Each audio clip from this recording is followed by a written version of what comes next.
Friends who go off to the war are separated in the fighting. They're reunited later at a Viet Cong prison camp, where they're forced to risk their lives playing Russian roulette. Two of the three eventually return home, although one has lost both legs, and the other, played by Robert De Niro, finds that he can no longer face the hunting expeditions he used to love. But Nick, played by Christopher Walken, is left behind in an American military hospital. It's what the war has done to him that provides the focus of the rest of the film, and incidentally, the acclaim of the American critics. Are you Nikonar Jabotorevich? Can you understand me, Nikonar?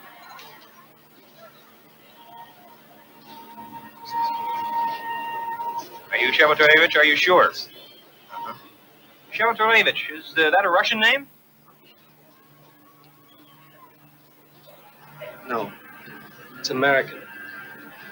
All right, let me see your name tag. This yours? It's his. What are your parents' names? Lou. And,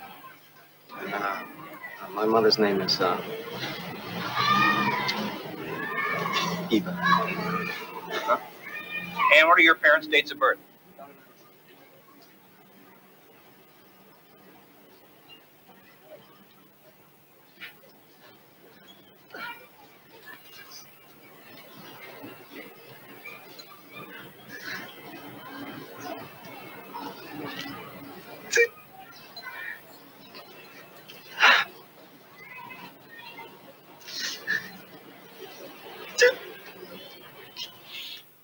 Chris Walken, it's a very moving sequence, but it doesn't entirely explain for me why this film has had such a dramatic effect on the American public. Why do you think that's happened?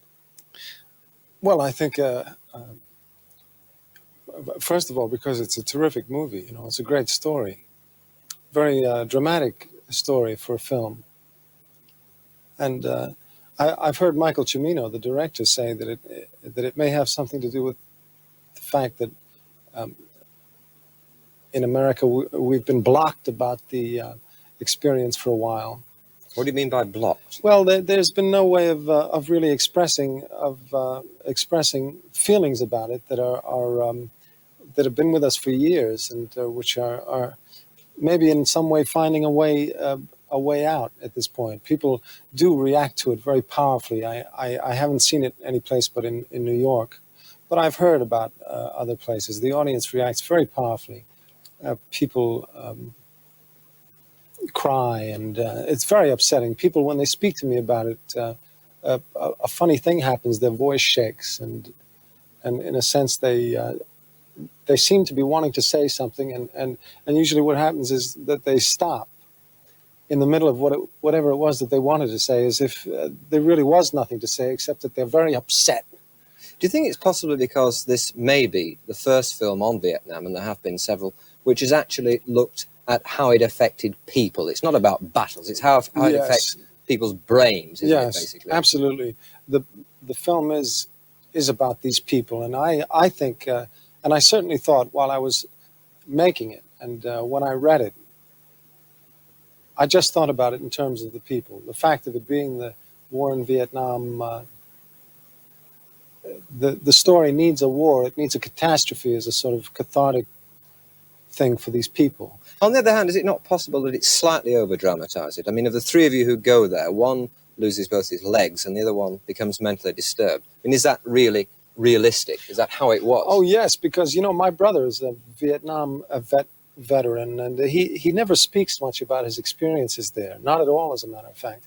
And after he saw the film, he called me in a very disturbed state and told me that he was so glad that the film represented the two kind of casualties that he knew. There were the ones that you immediately see, the physical ones, like the part that John Savage plays of having his legs blown away. And then there were the people, the spiritual, the psychic casualties, which are not so noticeable at first, who continue to live but are obviously very, very damaged. The part that you play. The part that I play. Now, this is the first big part, actually, that you've had. What has it meant for you, personally? Well, it's meant a great deal. It's meant my being here in London talking to you, and very exciting.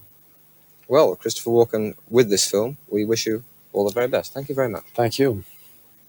And the film The Deer Hunter is premiered in London tomorrow.